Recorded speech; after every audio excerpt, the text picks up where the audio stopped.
Hello, I'm Rebecca Barnes. Welcome to the Science at ESA podcast. In this episode, we will investigate the infrared universe, explore discoveries made by groundbreaking infrared space missions, and take a look at Herschel, ESA's pioneering infrared space telescope. Most of the information about the physical nature of the universe comes to us in the form of electromagnetic radiation, which celestial objects emit at various wavelengths. One way to analyze this radiation is to study the spectrum. Astronomers use a spectrometer to spread the combined radiation received from a celestial object out into specific wavelengths or specific photon energies. Atoms and molecules can emit and absorb light, leaving a signature in the spectrum in the form of a characteristic pattern of lines. If a cooler gas lies in between us and a hotter source of radiation, the atoms and molecules will absorb certain photons. This produces an absorption spectrum, where gaps appear at specific wavelengths depending on which atoms and molecules are present in the gas.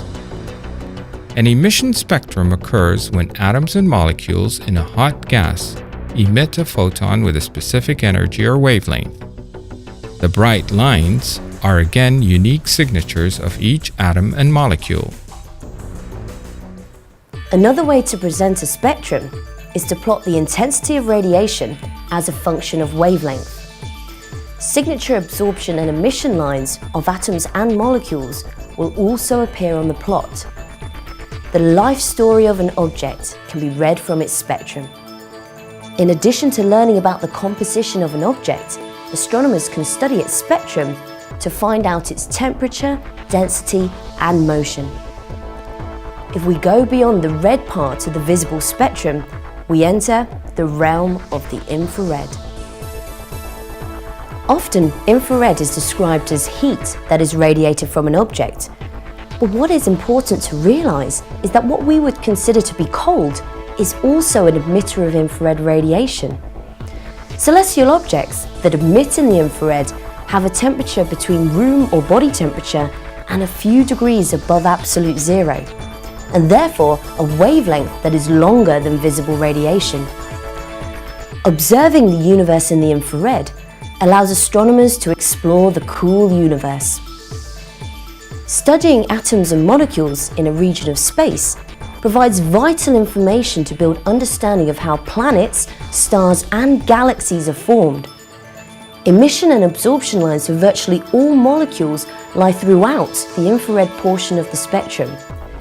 This means that infrared spectroscopy is an extremely important way to detect these chemicals in the cosmos. The infrared portion of the electromagnetic spectrum can be divided into three regions: near, mid, and far infrared. As a celestial object cools, it will emit most of its radiation at progressively longer wavelengths, and therefore further into the infrared. Near infrared refers to wavelengths that are just longer than those in the visible spectrum. In this region, cooler red stars become more prominent, and interstellar dust becomes transparent. These infrared waves can glide through thick regions of dust that often envelop many celestial objects, such as infant stars. In the mid-infrared, the cool interstellar dust itself starts to shine. Astronomers can also study emission from disks of material that surround newly forming stars, which one day may develop into new planetary systems. Many objects in our solar system also emit radiation in these wavelengths. The very long wavelengths of the far infrared are emitted by extremely cold matter. In this portion of the spectrum, astronomers can detect the cold radiation from protostars and peer into the centers of galaxies, including the Milky Way. Observing the infrared universe from Earth is extremely difficult. The light at almost all infrared wavelengths is absorbed by molecules in the atmosphere. And there is another big problem. The atmosphere emits infrared radiation too, drowning out that of the target celestial object. The clearest view of the infrared universe can be achieved from space. In 1983, the first infrared space telescope was launched. This 10-month mission was a resounding success. The Infrared Astronomical Satellite, or IRAS as it was called, completed the first infrared survey of the entire sky.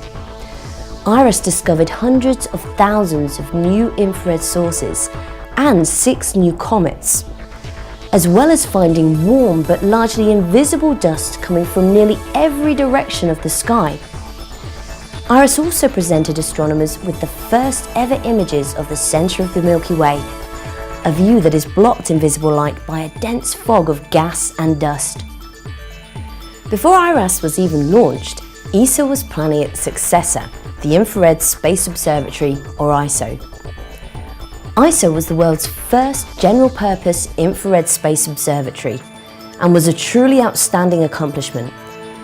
With the wealth of data collected by ISO, astronomers continued to make new discoveries long after the satellite ceased to operate.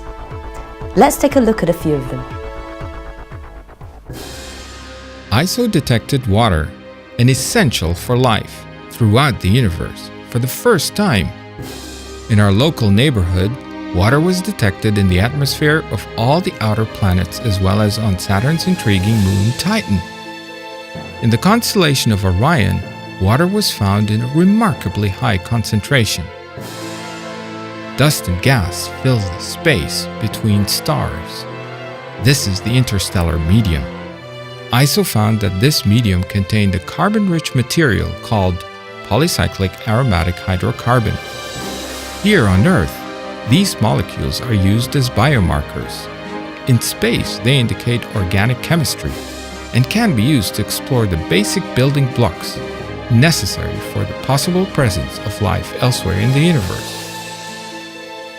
ISO observed over a dozen star-forming nebulae, penetrating their shroud of gas and dust to expose processes and young stars hidden inside.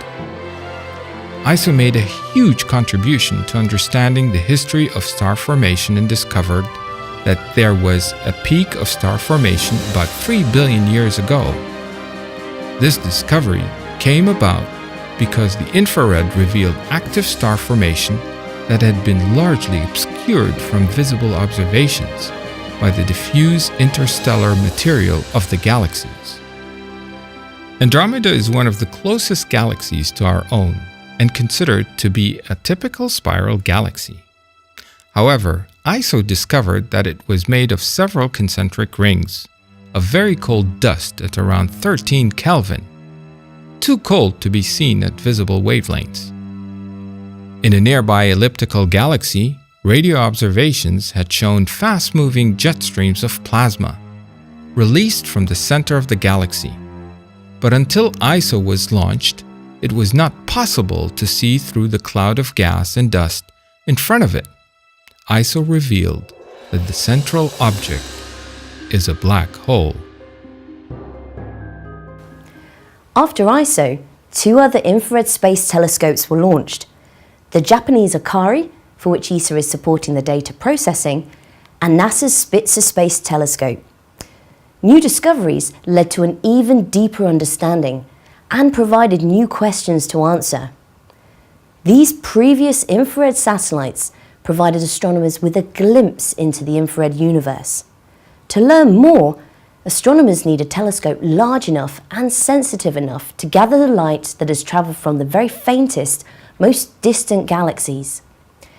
ESA's Herschel Space Observatory is the largest space telescope ever, the first of a new generation of space giants. The 3 scientific instruments on board Herschel have a far superior sensitivity and resolution than previous infrared space telescopes. The Photoconductor Array Camera and Spectrometer, or PACS, is a color camera and imaging spectrometer. PACS can study young galaxies and star-forming nebula. It is the first instrument capable of obtaining the complete image of an object at once. The Spectral and Photometric Imaging Receiver, or SPIRE, is designed to exploit wavelengths that have never been studied before. It is a color camera and spectrometer and can study the history of star formation in the universe. The heterodyne instrument for the far infrared, or HiFi, is a high-resolution spectrometer. It is also designed to observe unexploited wavelengths and is able to identify individual molecular species. These are fundamental in the study of solar system objects, star formation, and galaxy development. The instrument detectors are cooled to a temperature close to absolute zero by a cryostat of helium that sits underneath them.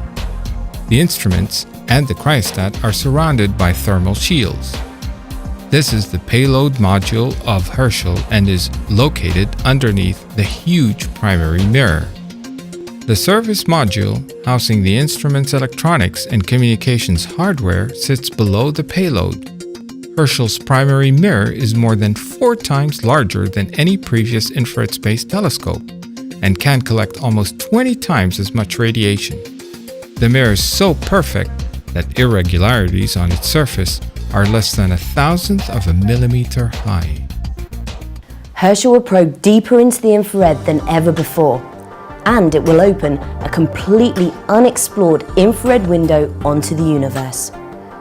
Over half the energy in the universe that has been created since the time of the cosmic microwave background has now been reprocessed into infrared. Herschel will observe the peak of the spectrum of this light, bridging the gap between wavelengths used to detect the cosmic microwave background and shorter infrared wavelengths. Observations in this region of the infrared spectrum will provide crucial information about the history of star formation in the universe. Through the spectrum, Herschel will be able to identify the peak in star formation that occurred a few billion years after the Big Bang, and may tell what sort of galaxies contributed to this peak. As well as this, Herschel will study the formation and evolution of galaxies. Currently, it's not known if all galaxies form in the same way. Closer to home, Herschel will investigate the process of star formation in detail and take a census of ongoing star formation within our galaxy. Besides this, Herschel will explore the cold, dark bodies of the outer solar system and the chemistry of atmospheres of objects such as comets and planets. The Herschel Space Observatory will open a new window onto the universe, which could lead to thrilling discoveries that cannot be predicted. The entire story of the evolution of the universe is told through the electromagnetic spectrum. Each mission that covers a different portion of the spectrum plays a unique role in telling this story, or tells a different part of the story. The pioneering Herschel Space Observatory is set to further revolutionize our understanding of the cosmos. I'm Rebecca Barnes. Thank you for watching the Science at ESA podcast.